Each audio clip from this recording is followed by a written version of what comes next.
And we are live. If you can't hear me, you just see my mouth moving and you can't hear me, let me know in the comments. Uh, Happy New Year's Eve, y'all, from Lima, Peru. That is where I am. Been here for a few days. We'll be here for a couple of more days. Um, I thought a good way for us to wrap up 2025 would be to do an Ask Me Anything. So that's what we're here to do tonight. So if there is a question you've been dying to ask me, drop it in the chat.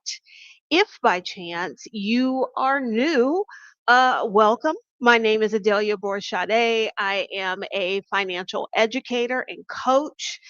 This is my channel where we talk about all that money stuff that you never learned growing up, as well as how to travel the world and what it is like to move to another country, which is something that I did 9.5 years ago. If any of that sounds good to you, you should totally be subscribed to this channel. That is the only way to make sure that YouTube keeps bringing my content, live videos like this, as well as pre recorded videos to your feed. So if you're not subscribed, take a moment, hit the subscribe button. If you even want to go ahead and turn on notifications, I'll wait for you right now. So yes, happy almost 2026. I was just talking about the fact that I think my brain is low key still stuck sometime in 2020, um, which I know was a long time ago. But I have been here, I have lived through the last 5 years, but also it's been surreal. It has been surreal. Um, you know, I did have to have some gelato. I think I have I had gelato twice?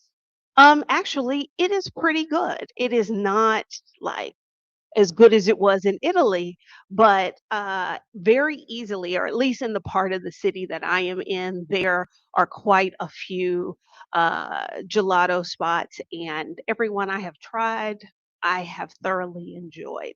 So, like I said, if you have a question, um, I did call this an ask me anything. So yeah, I guess you can ask me anything and I'll decide if I'm going to answer it, but I probably will. So yeah, drop those in the chat. And if you were on my mailing list, I asked y'all to send in questions, particularly for the folks who were not going to be here live. And so we will make sure that we get to their questions as well. Um, I will say this about Lima. Um, Kinda like it, and I know that doesn't sound like a strong endorsement.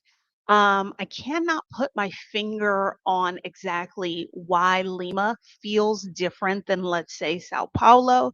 It could be the where I stayed in Sao Paulo was like the CBD, the Central Business District, and Lima feels more like a place you might go on vacation. Although, funny thing, it is not a place when most people come to Peru, they are not hanging out here in Lima.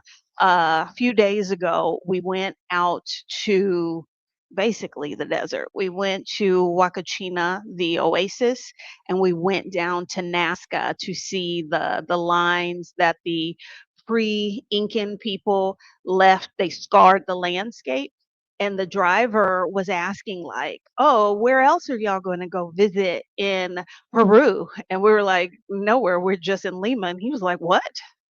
So, not that apparently is not a common thing. Um, most folks do not just come to Peru for Lima, but as y'all know, I enjoy urban spaces and I am not a super outdoorsy person. I dabble maybe like one time a year. Um, and that was on Saturday when we went out to the desert. But um, I kind of I'm kind of digging Lima. Again, I can't quite put my finger on. uh, what what it is that I like about it. Okay, co-living single, visited Lima, Cusco, and Machu Picchu. I have zero interest in going to Machu Picchu, not because I don't like historical sites. Actually, I do. The problem is more with the work and coordination required to visit. I'm not willing to do that work. And I know that about myself. So, I'm not Cusco, Machu Picchu was immediately off of the list. Um, ba, ba, ba, ba. I'm just marking the questions that I see in here. Okay, so we will get started. I honestly thought there would be more questions about Peru, but okay, all right. All right, so we'll start with the questions the people from the mailing list submitted, and maybe that will jog some questions for y'all, and you can drop them in the chat, and then we will hit them up. So let me pull this up. Um, yeah, I agree. Harlem minded. The energy, I do like it. Um, a lot of places to eat, although y'all know my food struggles. It hasn't been seamless here. It has not been seamless. Okay. All right. So, this is a question I got from one of the people on the email list. I recall that you set an intention to practice más español con locales I- or nativos in exchange for English conversation practice. Is that still on the table? Um, that is an excellent question. You are right. I do believe this time last year, give or take, I said that I wanted to speak more Spanish. Um, in October of 2024, I had returned to like formal in person classes at the university in Mexico City. I had a great teacher, but getting up every day to go somewhere and having to be there at a specific time, ugh, I'm not that girl anymore. I can't live that life. And so I ended up taking an online class, same university, but this was their online program. When was that? It couldn't have been at the beginning of the year because March was my birthday month and I traveled. April was still celebrating my birthday. So I think it was when I got back in May, from like May to June. Yes, because when I went to where is that place in Mexico where we went for Rashida's birthday? I had to miss a day of class to go there. And so I took the class online and did not enjoy that at all. So yes, I'm getting to the answer here. Yes, that is still on the table. However, I did not focus on finding somebody, and I need to do better. That is absolutely on the table.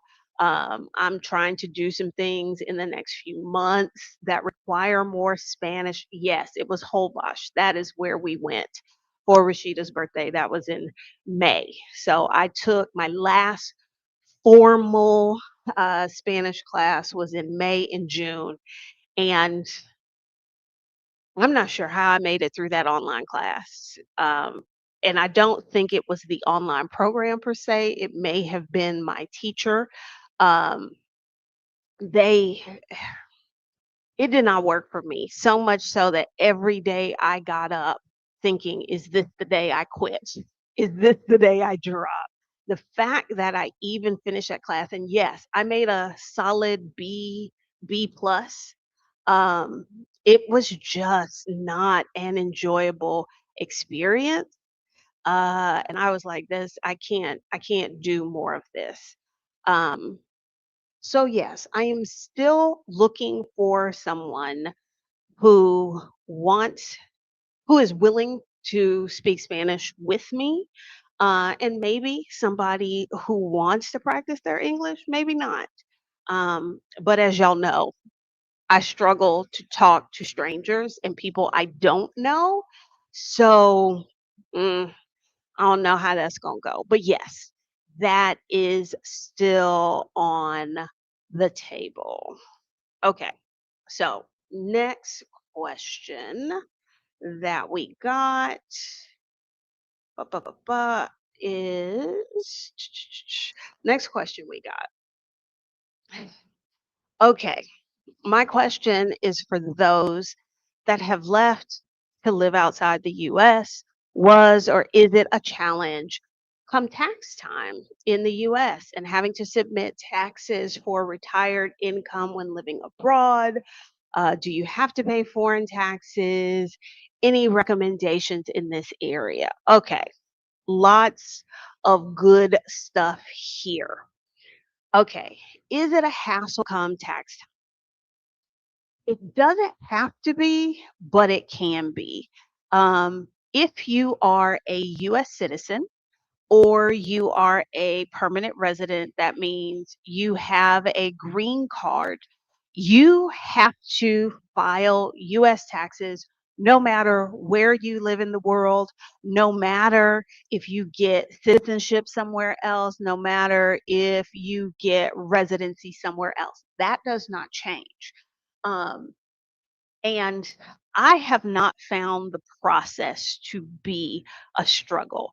But when I moved abroad 9.5 years ago, I was not working for myself. I was working for a school in Honduras, then a company in Mexico, then another school in Kuwait, and another school in China. And so pretty much I filed my taxes the same way I had always done using, one of the tax preparer software programs that's for consumers. Now, um, if you are somebody who has been getting by filing a 1040 EZ, you can't do that when you have foreign income. You can't do that. And so I guess it can be more complex in that way. But I still use the same tax preparation software I always did. Um, and so it wasn't more complicated than that. Now that I work for myself, it is slightly more complicated, uh, but I think that is not a function of me being outside the country. I think that is just a function of running my own business, my own, what do you call it? Solopreneur is the word that's coming to mind, but that's not the word I was looking for, but we'll take it. Um, okay. So, no, not a challenge for me to submit my taxes. Actually, as somebody living outside of the US full time, you get an automatic extension. Tax day is typically August, April 15th. As somebody who lives outside the US, we get an extension to June 15th. So you actually get a little bit more time. Now, do I pay foreign taxes? I have, and that has been that's been a little tricky. In Honduras, I was working as a teacher. Honduras happens to be a country that does not tax the income of teachers. So I did not pay taxes in Honduras. I didn't even file taxes there because they were not taking taxes out of my pay.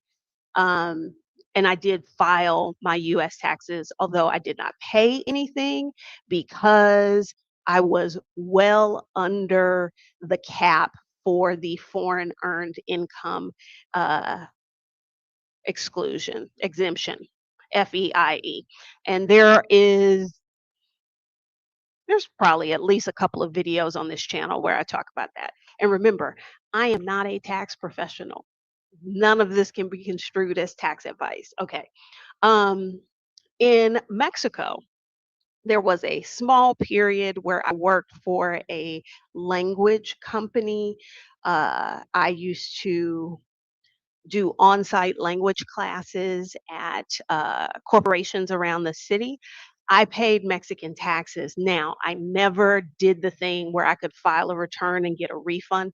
I never did that. Um, that is a more complex thing. I don't understand the ins and outs of it, but I just let that go. When I was in Kuwait, I did not have to pay Kuwaiti taxes because they don't have income tax at all. So again, I filed my US taxes. I didn't have to pay any because again, I was under the cap for the FEIE. Now in China, I pay quite a bit in taxes. And as far as I know, there was no like tax refund, there wasn't any of that. That may exist, but to my knowledge, um, nobody ever talked to me about that. And I was going to say part of the reasons, well, um, if you are earning income in China, and you want to be able to get that money out of China, particularly if you are like wiring money from your Chinese bank account to your US bank account or some other bank account, you have to be able to provide tax records. They want proof that you've paid taxes on that money before you send it out of the country. So I pay taxes in China. Um, Again, I don't know if they had like a process where I had to file taxes. As far as I know, the people I worked with, my administration never mentioned um, anything about, um, you know, hey, you need to do this, you need to do that. So, um, yeah.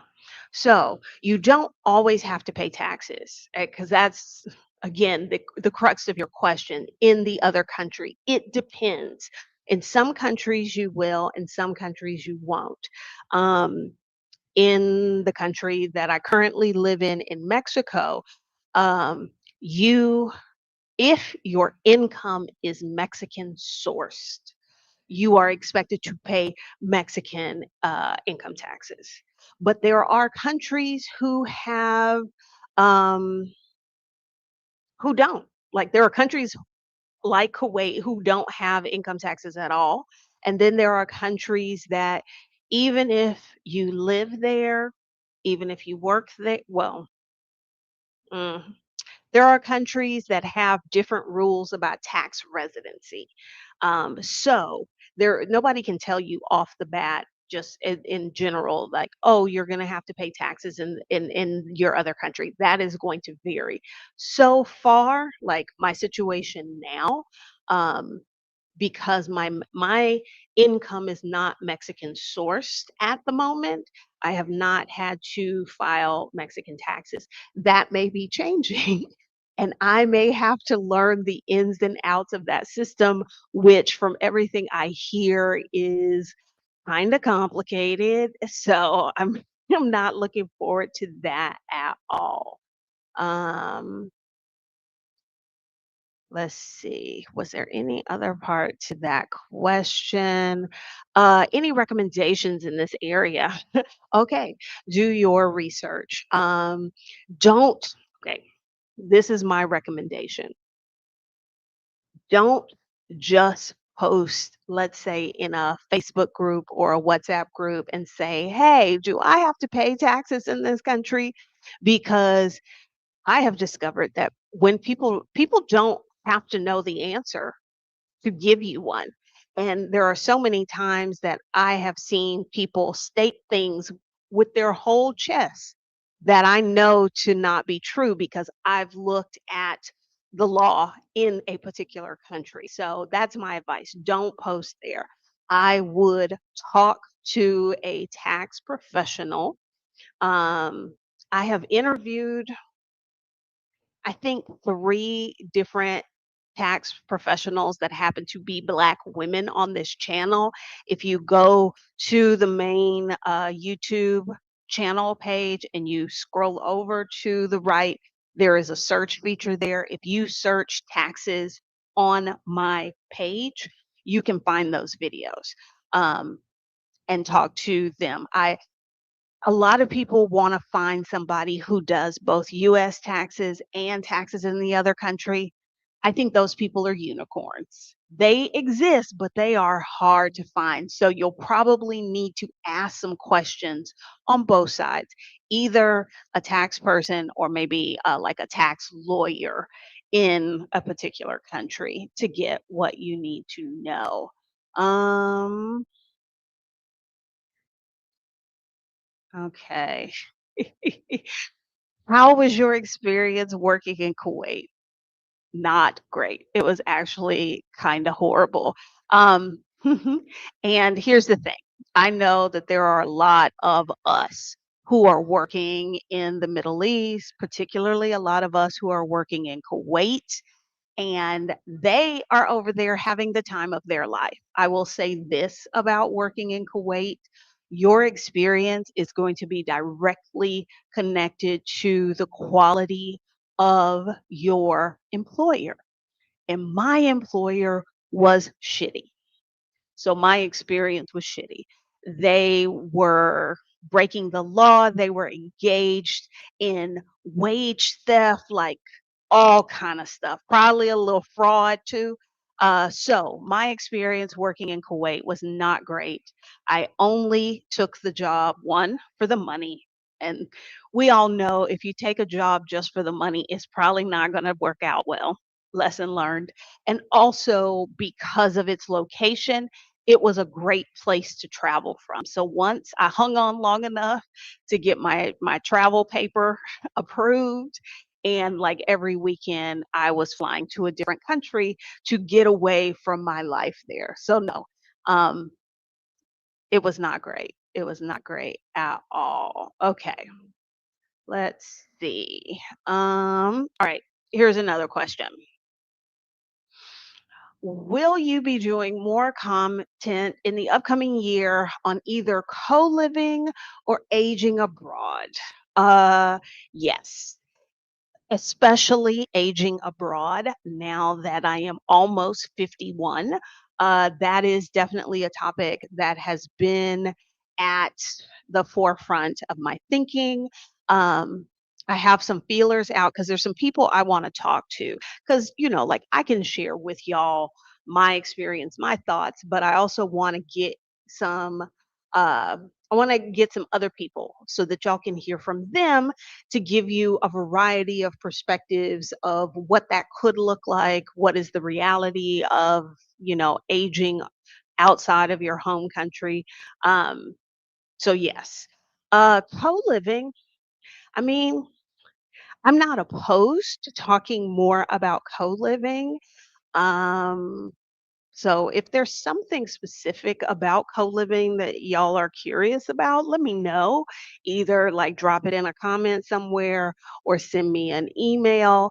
But like, my co-living situation is pretty great. But yeah, I'm definitely open to it. But I do actually have plans to talk more about aging abroad. Um, there I know there's at least one video on this channel. I believe it's something about like doing life alone abroad or something like that. But I know if you go to the search, I know there is at least uh, one video here I already did about that. There may be other ones. I can't remember. Sometimes I can't remember yesterday. Okay. All right. I see several Peru related questions. So let's look at those. Okay, how do you like Lima? As I mentioned, I like the vibe. Can't quite put my finger on why. Um, the cool thing about Lima is it is located on the coast, so you get like the ocean and the city, but y'all know I don't like the ocean. I don't like the beach. So I'm not I know whatever it is that I'm picking up on, it's not that. But so far I like it. We are staying in a fairly touristy area. Um, I'm not gonna say that was intentional necessarily, but it wasn't not intentional either. Um, I wanted I w- I wanted a sexy place to lay down for this trip. And so the sexy places tended to be located in the more touristified areas. Okay. Um, food. How have you done with the food? Okay, let's talk about food. I think the food is a little bit more Adelia friendly than, let's say, the food in Brazil was. Um, but it's not super Adelia friendly. I did because like I don't eat ceviche. I want my fish cooked like the traditional way. Um, There, like most of Latin America, there are a bunch of US chains here because Lima is like a metropolitan city. There are Italian restaurants, Arab. Uh, they've got a sizable Japanese population, so there are Japanese restaurants, which not really a place for me, but they're here. They had a sizable Chinese immigrant population. Went to Chinatown today. That was an adventure. And so there's some fusion food, if you're into like fried rices and that kind of thing. I have done okay. Most of what I have eaten has not been Peruvian. What did I eat today? Okay, today I had some pasta and milanesa, which is like fried chicken cutlet, I guess you would call it. I did last night. I had a a Peruvian dish, again, pasta and lomo steak. So there are options for me. I'd say it's probably like 30, 40, 30, 70, or 40, 60. 30 or 40% of what they eat here is something that I would eat. So I'm doing okay. Um, went to the grocery store. Uh, in particular at the grocery store, I was looking for chocolate, hoping that I could buy chocolate here, good chocolate here cheaper than I could at the grocery store in Mexico City. That was not the case. Um, I would say if you're going to compare prices in Lima versus Mexico City, they are slightly less than Mexico City. If you get out of the tourist area, they can be considerably less than uh, in Mexico City.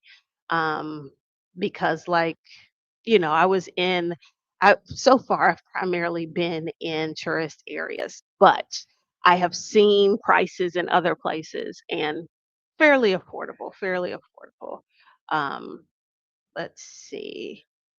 Um, okay, I see several questions here about the altitude in Lima. Lima is significantly lower altitude because we're right here on the ocean. So that has not been a concern for me at all. Uh, I feel like the air quality is pretty good here, but that could be because I'm right on the coast. Maybe if you go inland, the air quality is not as great. Um, I saw a question. Where did it go? Oh, somebody was asking about walkability. Okay. Here in the tourist area, very walkable. Lots of restaurants. We've been to a couple of different grocery stores. There are parks. Like I think you could walk to most of what you needed to. Now, in the other parts of Peru, like I said, I went to the Huacachina Oasis and I went down to Nazca. No walkability, none at all.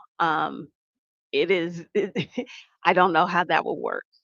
So I think it depends on where you are. We were in the central part of the city, and again, it felt like Centro in Mexico City, lots of hustle and bustle, lots of people buying the stuff that they needed at markets and that kind of stuff. Did I answer the Peru questions? Um, I have not had a chance to listen to live music. I did have a place saved that I wanted to check out. It was a live music venue, but I think they've had their last public event being here around Christmas and New Year's. A lot of places get rented for private events. So far I've not been able to catch any live music. Um, this is a good question. Are you noting any major differences in the Spanish you're hearing in Peru versus Mexico? Um, I have had the I've had the opportunity to practice my Spanish, but not as much as I would have thought. In this area, everybody speaks English. We walk into a restaurant, they give us English menus. They don't even ask. They just give us English menus. Um, so I've not I've not been able to practice my Spanish that much. It is more of like today at the restaurant we went at for lunch. I was ordering in Spanish and speaking in Spanish, and the waiter was like, "Well, I'm sorry about my English." And I was like, "Well, no, no problem. You don't have to speak English." And he told me, he was like, "Oh, your Spanish is really good." Now, was it really good, or was it just that I could order what I wanted to eat? Not important, not important. But what I am noticing is that there are words I don't know, or words being used in ways that don't make sense to me, like chicharrón. Um, I've never heard of chicharrón made from fish, but I've seen it on multiple menus. Uh, there are some other words that I'm like, I know what this word means in Mexico, but the way y'all are using it doesn't seem the same. So there's more of that, and then, of course, there are indigenous words here that I would not know because the indigenous people here are different than the indigenous people that impacted the language in Mexico. So that's kind of what I am noticing. Um, Accent-wise, for the most part, I have been able to understand people. Um, Although there's a man working downstairs in this building and he sounds like a Dominican. I don't know that he is, but that is what his Spanish sounds like to me. So, you know, so yeah, I have just kind of accepted that. Again, if you don't speak a lot of Spanish and you're concerned, if you're in tourist areas here, I would say way more than I experience in Mexico City. I feel like English is much more widely spoken here, um, in the tourist areas than in a place like Mexico City. Um, the dog culture here in the city, or at least in this part of the city, is pretty strong. I have seen people with dogs in a lot of places. I know folks ain't taking dogs in the US, and uh, far more comfortable in like dogs in the mall, totally a normal thing. Dogs at the airport, totally a normal thing. So if you are a dog person, um, I think this would absolutely be a good place for you. Um, Now, what is different here than the dog culture in Mexico City is people here, their dogs are on leashes. And in Mexico City, even though that is the law, that is not always the case. Dogs are not allowed, or I don't see regularly dogs being allowed to walk at their own pace and not be on a leash in the way that they are in Mexico City. Okay. Ba, ba, ba, ba, ba, ba. Okay. So we have another question from the folks on the mailing list. Um, Why are they making it impossible for single retired folks living on Social Security to move to the United States? For this person, qualifying for Mexican residency through financial solvency is out of reach. Um, okay, so let's talk about this because this time of year the new amounts that you need in order to qualify for residency in Mexico have been announced. And what I think sometimes is missing from the conversation, because everybody talks about how much it has increased. Like, think back in 2017, for temporary residency, you probably needed something like 1,200 or $1,400 a month in income to qualify. As of right now, most people are being asked to prove over $4,000.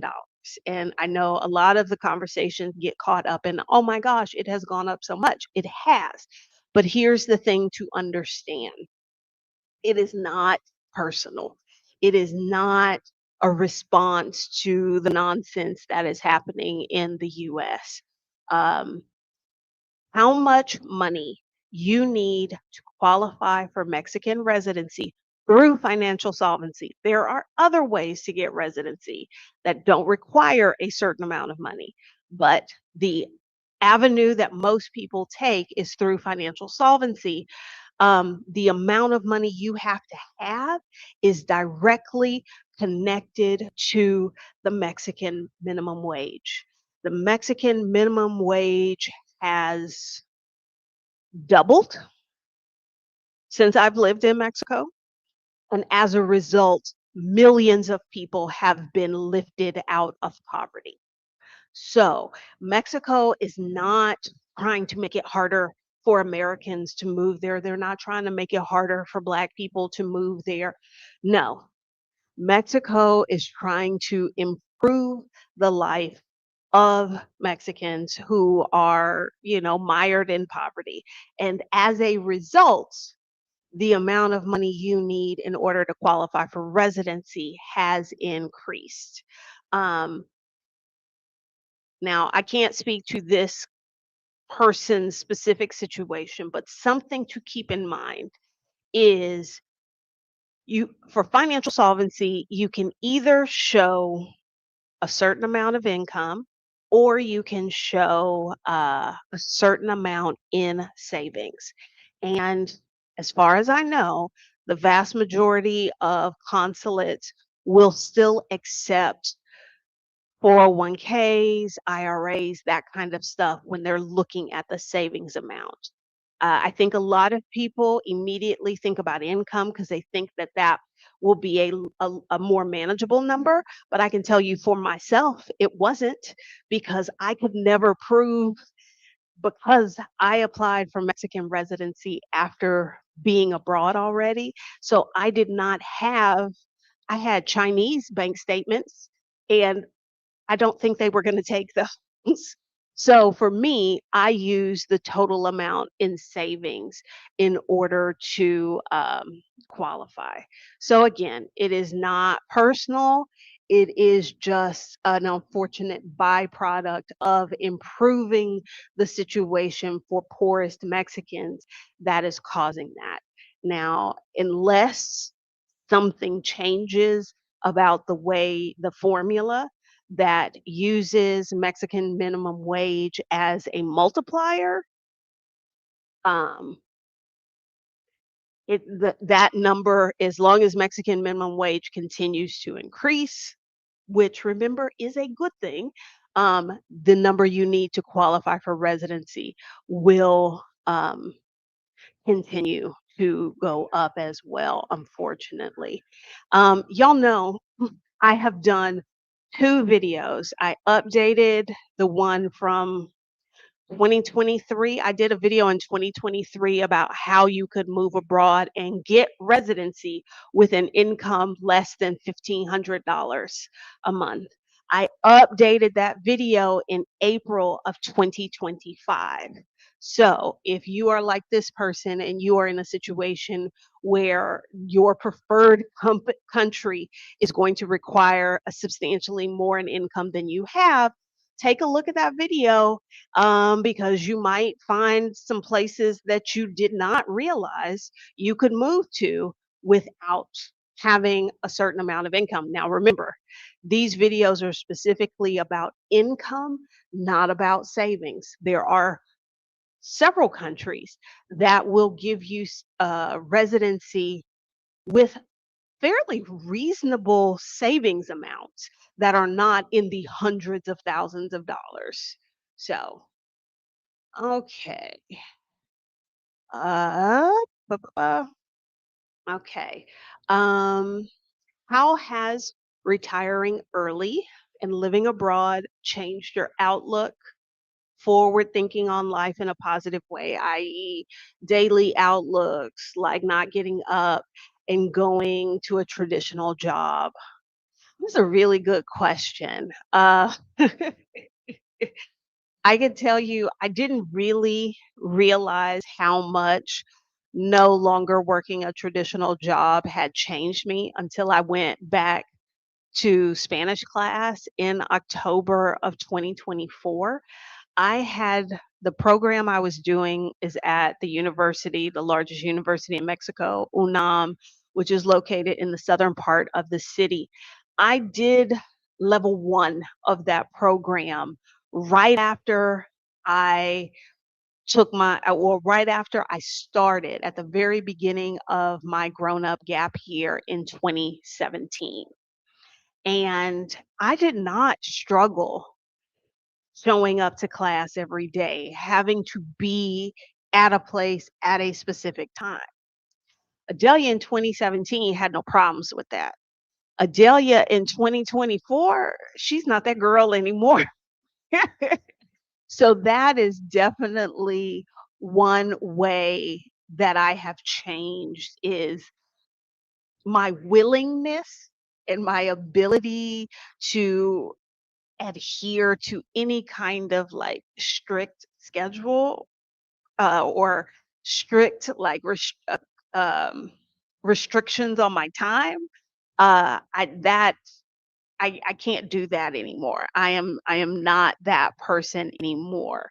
How has like my thinking changed? I I don't know if this is a function of living outside the US or if it's more about retiring early, because I told y'all I taught in Honduras and China and in Kuwait. But when I left China in 2020, in the summer of 2020, I was like, I'm retired. I am not doing this anymore. Um, I am not, as an early retiree, particularly somebody who reached post fire. I am not in a position to live off of my investments yet because I am not 59 and a half, and I've not done a 72T. So I still need to make a little money, to pay my rent and pay for fabric and stuff like that. But whatever I was going to do was going to be less demanding of me. And I guess that's another thing that has changed. I don't necessarily think this is living abroad. I think this is more retiring early. What I am willing to do to make money, it's a very short list. And there's not a lot of wiggle room. I am no longer willing to like work super hard. Like, I'll work, but it can't be hard because I don't wanna do that. I don't wanna do that. I really this kinda started when I turned 40 and I was still working a traditional job. I decided in this part of my life, I would not do things I didn't wanna do anymore. So when I did not want to have a formal structured job anymore, I was like, "Okay, this is done. We're gonna have to figure something else out." So that has changed. Trying to think if there is I think okay, living abroad has changed my outlook in that I I'm not in a hurry about anything. Things will work out the way they work out when they work out. And I think part of that in particular is living in Latin America where nobody is in a rush to do anything. And so if you kinda hold on to that US mentality of, "Oh, it's gotta happen here, here, and here," you're gonna be unhappy. I have adopted that very, very easily, and yeah, I think that's the answer to that question. Like not getting up and going to a traditional job. Let me tell you, I have not other than to catch a flight or to make sure that I wake up from my nap. I do not use an alarm anymore. It has been 5.5 years of that, and I love that for me. Absolutely, absolutely. Um, okay. What have you replaced the daily grind of not having enough hours and money in the day with to have an abundance of time and money and do whatever you want? I think what they're asking here is, like in my old life, the life that a lot of us have in the US, it's very much structured around I need to make more money. Whatever I'm doing is not enough. I got to make more money. Um, I have created a life where that is not my focus. Like more money would be great because that would be more travel, that would be more fabric. But like, am I driven to make more money? Not really. Not really, not at all. I told y'all I don't want to work hard. I kind of don't want to work at all. So that is not my pressing thing. Uh, really, my pressing thing is, am I doing the things that I want to do? Uh, I when I thought about the new life I was creating, I thought about how I wanted to spend my time. In particular, retiring early, I thought about how do I want to spend my time, and literally, that is what I do. I travel when I want. Um, I, explore my city, my neighborhood. I go to museum. Um, what do you call those things? Not expositions, but it's a word very close to expositions. I go to the museum. I go get me some hot chocolate at a cool Oaxacan place that imports Oaxacan and chocolate from Chiapas. Um, I used to take salsa classes. Hopefully, I will be starting those up again. So yeah, I think that's my focus now is doing the things that I spent so much of my life saying, "Oh, this is what I would like to do." I try to make sure I do those. I try not to put things off, although there are some things that have fallen by the wayside that I'm like, "Okay, girl, it's been 2 years. You said you were gonna do this. You need to go ahead and do it." But it's not tied to, like, work, job, money. It is, "This is what I said I would like to have in my home. What am I doing to make that happen?" That kinda stuff. And then I think this is the last question that they had, the people from the mailing list. What would you do differently if you got a chance to do it all over again? Well, that is a loaded question because there are parts of my life I can think of like one decision in particular that if I had done something a little different, Hmm. But I think for this question, they're more talking about the move abroad or leaving traditional work behind. I think if one thing I would do differently if I was given the opportunity was I would, and I've said this to y'all before, I would have worked a little harder to put away money that was not in a retirement account. Because when I retired early, this had not been the plan. My concern was, will I be able to retire at all? So retiring early just kind of fell in my lap. Like one day I did the math and was like, "Oh, girl, you don't have to keep doing this." And if I had thought about the possibility of retiring early, and let me add a caveat here. I could retire at 45 because without a substantial amount of planning beforehand because I lived outside of the US. Had I understood that living outside the US would require less money for me to retire, I would have probably done it earlier, but absolutely, I would have put more money. I would have thought about, oh, if this retiring early is an option, where does it make sense to have your money invested and how to structure it? That's the only thing that comes to mind. Uh, yeah, and I might not have taken that job in Kuwait. But yeah, that's kind of what I think I would have done differently if I could do something differently. Uh, Here's another Peru question. I heard that Peru is the culinary capital of Latin America.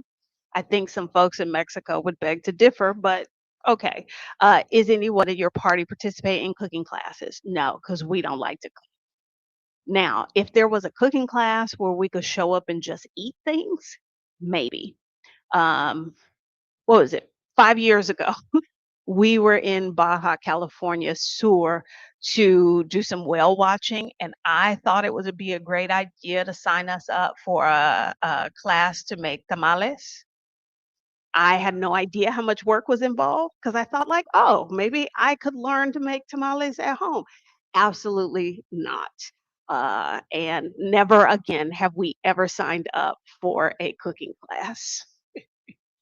All right, let's see what other questions we have here. Um, any luck finding peanut butter in Peru? Yes, I did. Unlike if you were here for a few weeks ago when I did the story time about my adventure in Zakatlan, where I did not bring any of my snacks like peanut butter with me and almost starved over the weekend, I brought some peanut butter with me. But when I went to the grocery store, they had some. Um, I don't get the impression that peanuts are as popular. Well, I was gonna say I don't think they're as popular here, but now that I think about it, several restaurants we went in, when we sat down, they brought out like this little tray of snacks and there were peanuts. So, um, not a problem finding it. I see that there are some money questions. We can get into that. Uh, okay. Okay. Let's see. Okay. Yeah, I see some moving abroad questions. Okay, so we'll get into the money and the moving abroad, and then we will get y'all out of here. I appreciate y'all coming to kick it with me. Um, okay.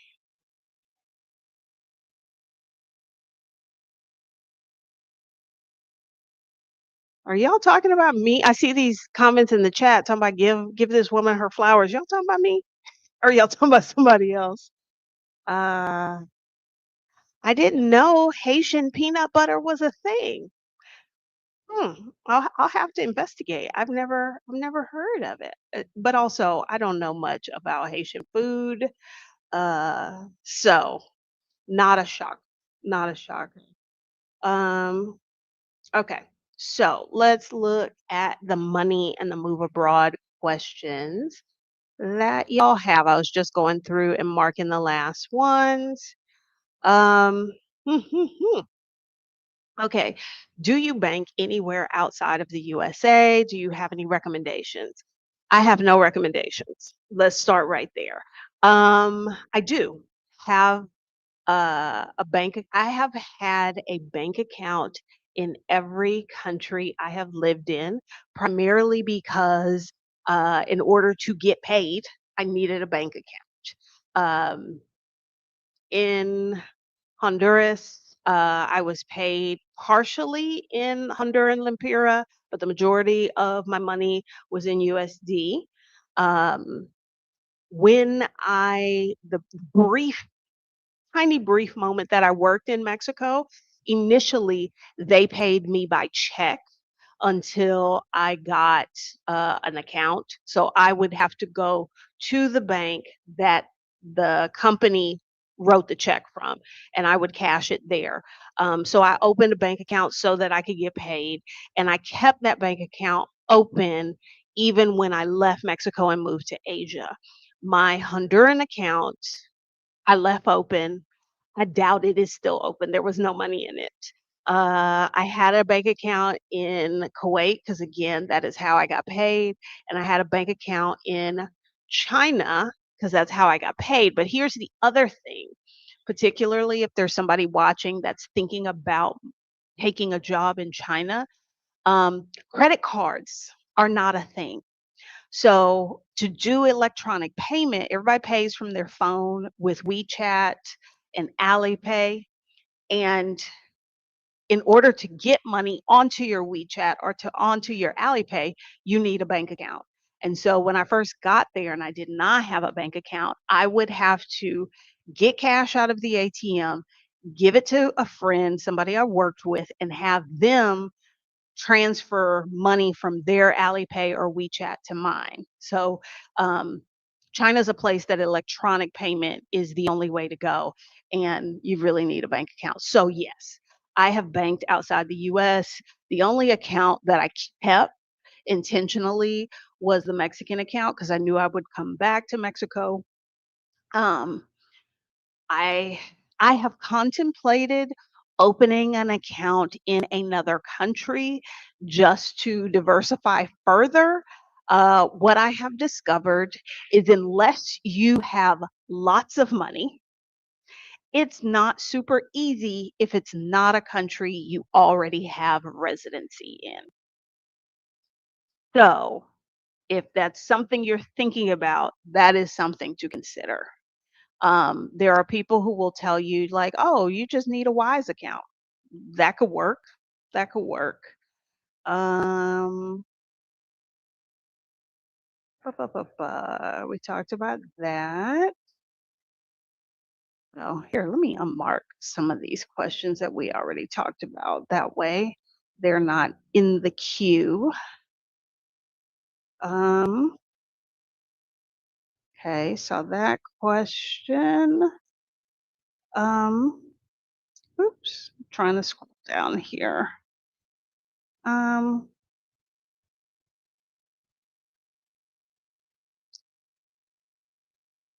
Okay. What's the 2026 travel itinerary looking like? Is your heart still in Mexico City, or will you broaden your horizons and seek residency in another country? Um, there is zero on the 2026 travel itinerary at this point, which is wild. That rarely ever happens. Um, Mexico City is home as far as I'm concerned, and it is the place that I want to be. When and if I ever move someplace else will either be determined by climate change or if there is some other place I want to be. But right now, there isn't. And so my push to get residency elsewhere has kind of like disappeared. I'm probably gonna try and get Mexican citizenship. Like that's more of a concern of mine than residency in another place because I go to these other places and I'm like, but it's not Mexico City. So, like, why am I fighting that? Although having residency in another place would give me additional options. And if I could find a place that did not require me to spend a significant amount of time in country, that might be an option. But right now, I think that is off the table. Now, will my itinerary from 2026, my travel itinerary, will it stay empty? I don't know. I don't know. Like, I will go somewhere next Christmas, New Year's. Like this time next year, I will probably be coming to y'all live from somewhere else. But other than that, like there is literally nothing in the chamber. There is nothing on the itinerary, which is really weird. Which is really weird. Okay. Um, how do you handle things like mail, voter registration, ID, bank address? What would you recommend for someone planning to essentially relocate abroad? Friend's address is not an option. Okay, there is a video on this channel called 10 Money Moves to Make Before You Move Abroad. Watch that video. Um, I when I first left the United States, I got a mail forwarding service, a mailbox service. There are a ton of them. I don't know. This is not. I don't have a affiliate or anything like this, but I specifically because um, I wanted to maintain my Texas driver's license, and because I had always lived in Houston, I specifically chose a company that could give me a Houston mailing address. You may have different needs, but that's something to consider as you're considering those companies. So, voter registration, my bank address was all that particular address. I no longer use that, and I use family's address now. But at the time, that is what I used. Um, and those are the options most people have. Particularly now, I will tell you this: my roommate is a registered voter in the state of Colorado, and somehow her voter mail ended up in Mexico City. I don't know if on some form she filled out that that's where her mailing address was, but she actually got it in Mexico. I don't recommend you use a foreign address for banking. I don't.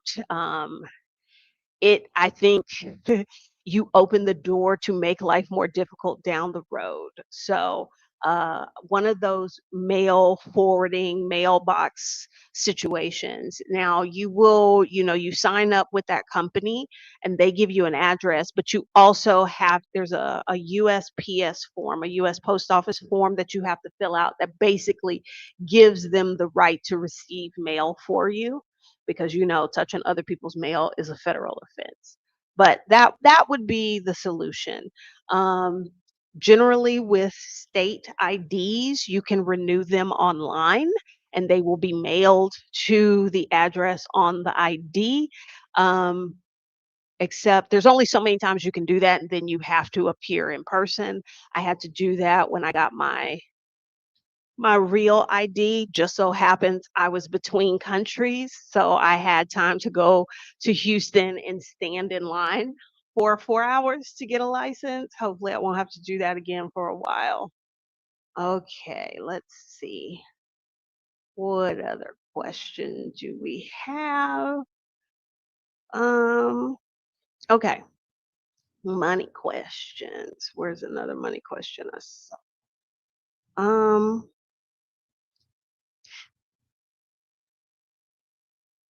okay, F doctor, girl.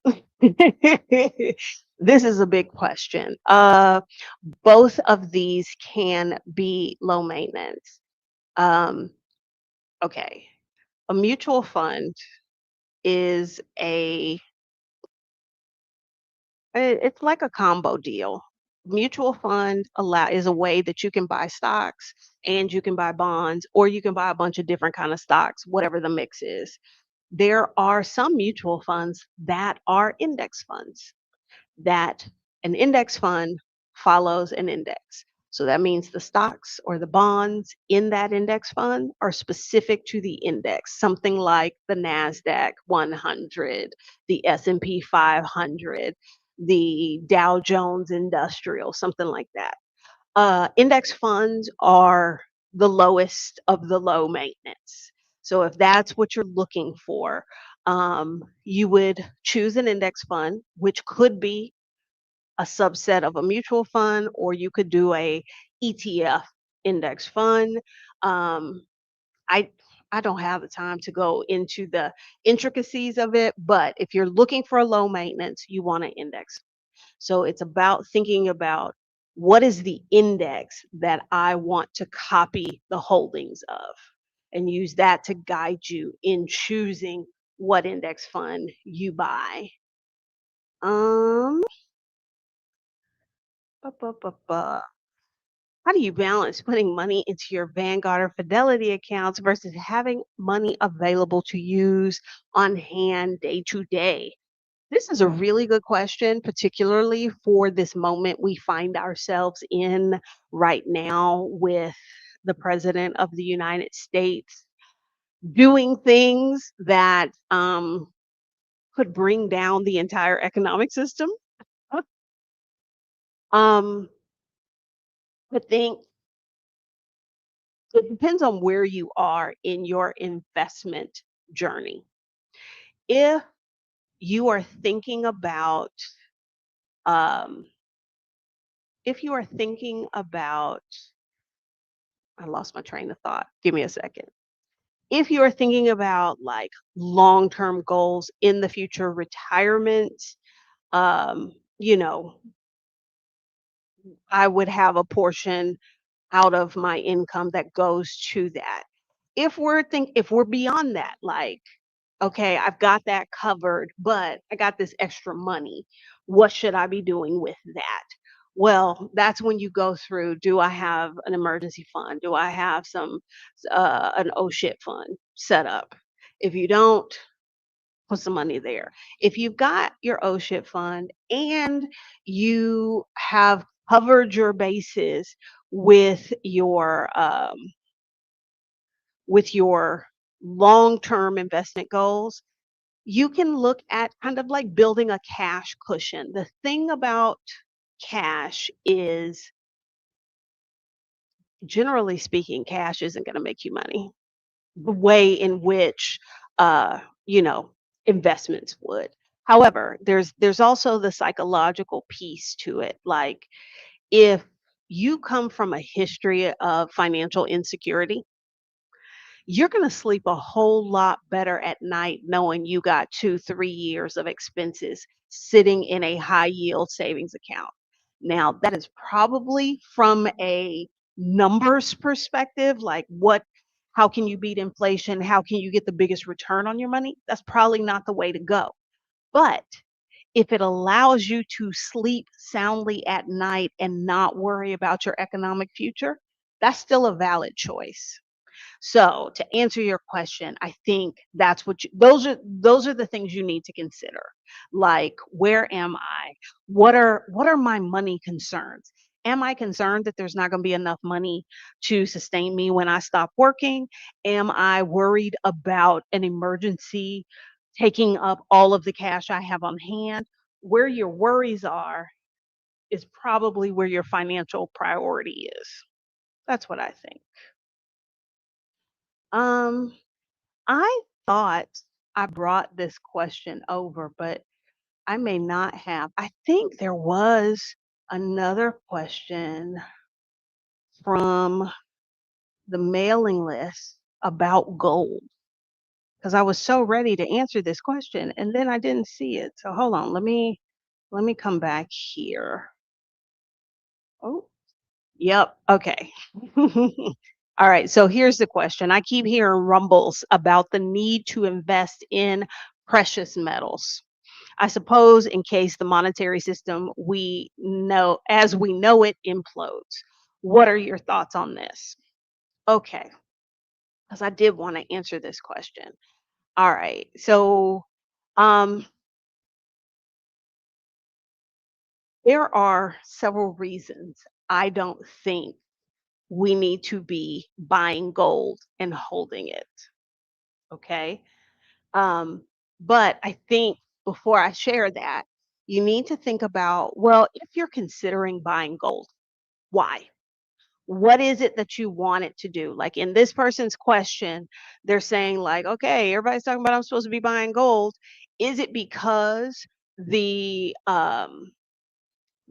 economic system is going to collapse? If that is the case, I don't know that gold is the way to go. Because if the thought is, all right, he tanks the economic system, the dollar is worthless. If I have gold, I can still buy things. I don't think so. Because of the globalized economy in which we exist and the interconnectedness between the United States and everybody else, if he were to tank the entire thing, I don't know that gold is going to be something other people want because whatever you're having as currency, somebody else has to want it or somebody else has to perceive it to have value. If we are in a situation where money is meaningless, gold is meaningless too. I think what is more valuable is seeds. Do you have canned fruit, jarred fruit, preserves, stuff like that? So if the thought is, I should own gold so that when nobody's taking paper money anymore, I can use that. I don't know. I've told y'all this story before. A couple of years ago, probably like 2020, 2021, there was a girl in Mexico City. She was German and she needed to fly back to Germany. And she had 6 gold bars and she needed to buy a flight. Well, Aero Mexico don't take gold bars. So somebody had to see value in her gold bars and then give her cash. So as a means to carry on a transaction in the world we live in this moment, gold ain't the greatest for that. If money's not a thing anymore, I think we would be at a situation where other things would have more value than gold. If you're thinking about investing in gold because you're like, gold is always worth something. Yeah. But if you look at the data, and let me see if I can show y'all this. Gold, if you invested, I believe, $1 in gold in like 1800, how much do you think that gold would be worth today in 2020? What do y'all think? If you invested if you invested $1 in 1800, what do you think that would be? Blah, blah, blah. Click the screen icon. Okay. Okay. I've got it open in another browser, and the way this program works, it only wants to share things with y'all in this browser. How about, it just occurred to me, how about I open the article in this browser, then y'all can see it. So y'all tell me, if you were to invest $1, 1800, 1801 specific. So that is 224 years for that $1 investment to grow. How much do you think it would be worth today? I think y'all are going to be shocked at this number.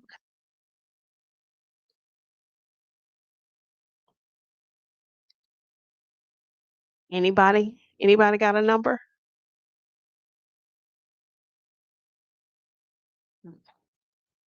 All right. I've got $300. Anybody else? 224 years. How much would a $1 investment in gold be worth? It would be worth a whopping $122. $122. Now, what if you took that same dollar in 1801 and you invested it in the stock market? Want to guess what that would be worth today? Want to guess? I don't think y'all are going to be able to guess. I don't think y'all are going to be able to guess. If you invested $1 in gold in 1801 today, that would be worth about $122.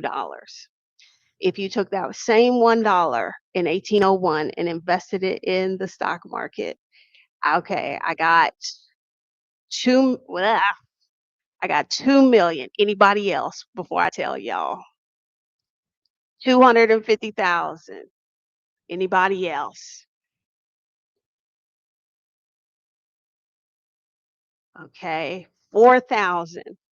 If you took that same $1 and invested it, it would be worth $55.8 million. So, what that tells us is for long-term growth, gold is not where it is at. R- Gold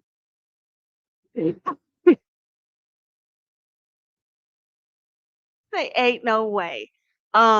Gold barely beats inflation if we're lucky. Okay, so here, and gold tends to be more volatile. So hold on, let me see if I can share this with y'all now. Ba-ba-ba-ba. Okay. Oops. Okay, here is an article from Andrew Hallam, the millionaire teacher. Okay, so this is a comparison just from 1977 to 2005. Gold had 19 years where its value was losing money compared to US stocks, which had 10. If you look right here, if you had invested $100 in gold in 1977, that would be worth $1,790 today, but that same $100 investment would be worth $18,449. Okay. Gold is not going to be a winner in the long term. Here is the 26-year performance. Here, let me see if I can shrink that down so y'all get it all on screen. 26-year performance of gold versus US stocks from 1980 to 2006. This green line at the bottom, that is gold. This is what stocks have done. So, if the idea is I want to put gold in my portfolio so that it can grow it, that's not what it's going to do. That's not what it's going to do. Um, I think if you are looking at putting gold in your portfolio, maybe you buy a fund that invests in commodities like gold, because of course we know the physical limitations of having gold. Like no one accepts it as currency. So you're still subject to what somebody is willing to give you in US dollars if you need to do it, like to buy a plane ticket. Okay. Okay, that's right. This is what how many times have I told y'all it don't take a lot of money to put in the stock market to make some money. Y'all know I taught public school. I did not make a lot of money. So yes, take your funky little $1 and put it in the stock market. Okay? Uh but you see how I wasn't the one that had to do the math, but I knew somebody who had done the math. But yeah, when it comes to gold, there are some folks out there who will talk about using gold as a way to diversify their portfolio, kind of as a hedge. And I mean, like, maybe ugh, I wouldn't even do 10%, but that's me. Because remember, I am not licensed to give anybody financial advice. I am just sharing information here. But if you are thinking about adding gold to your portfolio, first thing I want you to think about is why. What is it that you want it to do for you? And then, as you are doing your research, verify that gold will indeed do that and not just go off of, well, such and such said we should be holding gold now, because that doesn't make any sense. Here's the other thing that often happens is when people look around and say, oh, we should be buying gold, it's probably because gold has risen in value recently.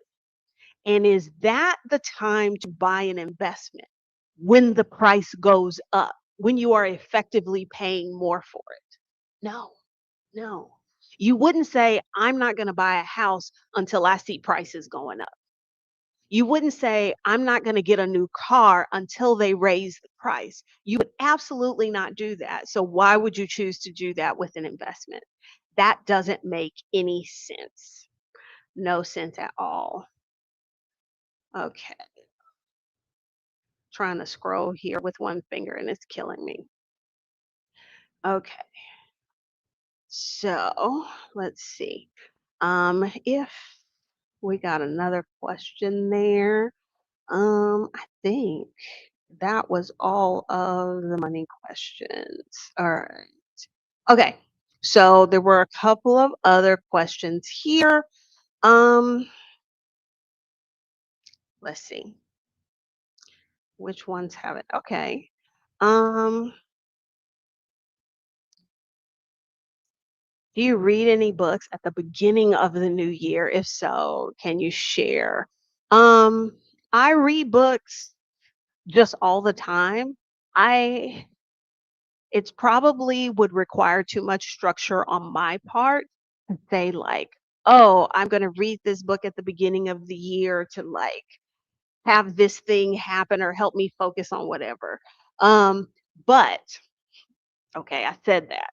But if you are somebody who is looking to read a book to help you like, lock in and get structured and get productive and all that, if you haven't read The 12-Week Year, I would recommend that. It There was something about that book that, like, made the light bulb go off. Now, am I actively implementing that in my life at this moment? No. But I still think there's a lot that you can take away from it. So, if you are looking for a good, like, beginning of the year productivity kind of book to read, I highly recommend 12-Week Year. I will probably go back and reread it again at some point. Okay, I see a question here about Reclaim the Retreats. Um, y'all will know as soon as I know. Ivana and I are still in conversation about what Reclaim looks like moving forward. Don't worry, it's not like, oh, we had a falling out and it's not. No, we just restructuring some things. So as soon as I know, y'all will know what's going on with Reclaim uh, and that whole ecosystem. Bup, bup, bup, bup. And okay, are you happier with your co-living situation versus living alone? Am I happier? I think so. I don't think about it in those terms, like in such a binary. Um, I am happier than I thought I could be in this situation because I've talked to y'all before about how adamant I was that I was not living with another person. Okay. But our situation has turned out to be really great. Uh, Pros, it's like built in community. You know, and I'm not even gonna say like, "Oh, I saved so much money on like living expenses," because that's not really the case.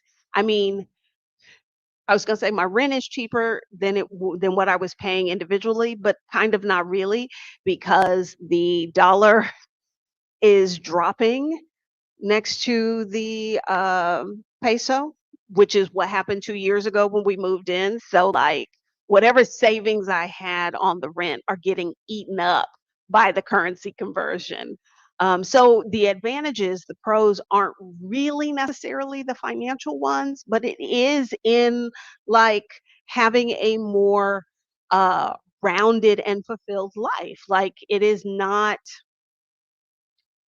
I'm not gonna say because I didn't feel isolated before, but it's like this added bonus of when I wanna be around somebody, there is somebody to hang out with, to laugh with, to share I was gonna say household chores, but we ain't really doing those. We pay somebody to do those. But, like, when I say, "You know, some cookies would be really nice," she says, "I'll go get some butter and some eggs." Like that's the advantage. That's one of the advantages. The cons,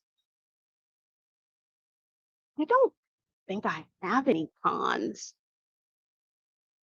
I can't think of any because, we live apart together. There is no expectation that like we're gonna hang out or because we are friends. Before we moved in together, we were friends, but there's no expectations on the other person.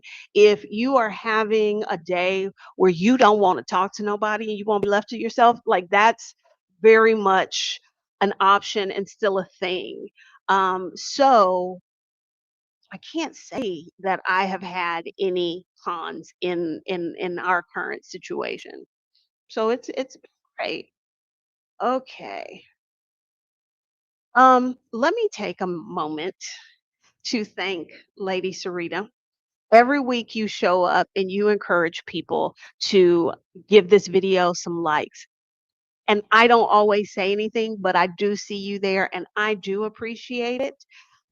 Because, you know, the content I make, I want other Black women to see it. And the likes, even the dislikes, the comments, the shares, the subscribers, all of that feeds into YouTube's magic, into their math with pushing my videos to people. So I wanted you to know that I see that you trying to help me and I appreciate. Oh,